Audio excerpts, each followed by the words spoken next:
Bonjour les amis, et je vous propose ma réflexion et méditation pour le 2 janvier 2026, élaborée spécifiquement à partir des textes liturgiques de ce jour. 2 janvier 2026, mémoire des saints Basile le Grand et Grégoire Nazianze, évêque et docteur de l'Église. La première lecture, 1 Jean 2, versets 22 à 28, que demeure en vous ce que vous avez entendu depuis le début. Si cela demeure en vous, vous demeurez dans le Fils et dans le Père. Le psaume 97-98, le Seigneur a fait connaître sa victoire et révélé sa justice aux nations. L'évangile, Jean 1, chapitre 19, Jean 1, 19 à 28, Jean-Baptiste témoigne, je suis la voix qui crie dans le désert, aplanissez le chemin du Seigneur. J'ai intitulé mon partage « Être la voix qui aplanit le chemin ». En ce temps de Noël, après avoir contemplé la vérité faite chair, l'Évangile nous présente Jean-Baptiste, interrogé par des envoyés officiels des prêtres et des lévites. Il définit son rôle avec une clarté et une humilité frappantes.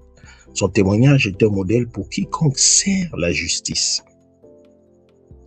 Face à leurs questions directes, Jean refuse tout titre qui ne lui revient pas. Je ne suis pas le Christ, je ne suis pas le prophète. Pour nous, hommes et femmes de loi, cet exemple est crucial et nous invite à exercer notre autorité avec la juste mesure de qui nous sommes, non pas des détenteurs d'un pouvoir absolu, mais des serviteurs d'une loi et d'une vérité qui nous dépassent. Nous sommes appelés à être comme lui une voix qui, dans le désert, parfois aride des contentieux et des procédures, crie l'importance d'aplanir les chemins pour que passe la justice.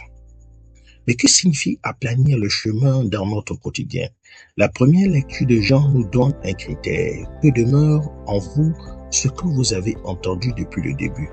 Au cœur de nos vies professionnelles, cela peut être le socle intangible de notre éthique, le respect inconditionnel de la dignité humaine, la recherche obstinée de la vérité, des faits, l'équité.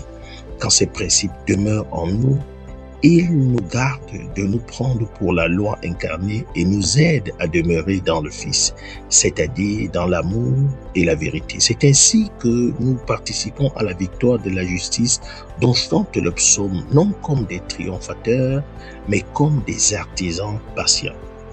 Ainsi, notre mission rejoint celle du précurseur. Par notre intégrité, notre parole claire et notre travail méticuleux, nous préparons les voies. Nous cherchons à aplanir les obstacles de la partialité, de la procédure aveugle, de l'indifférence pour que la lumière de la justice puisse mieux éclairer chaque situation et chaque personne qui nous est confiée. Que l'exemple de Jean-Baptiste et l'exhortation de Saint Jean nous fortifient.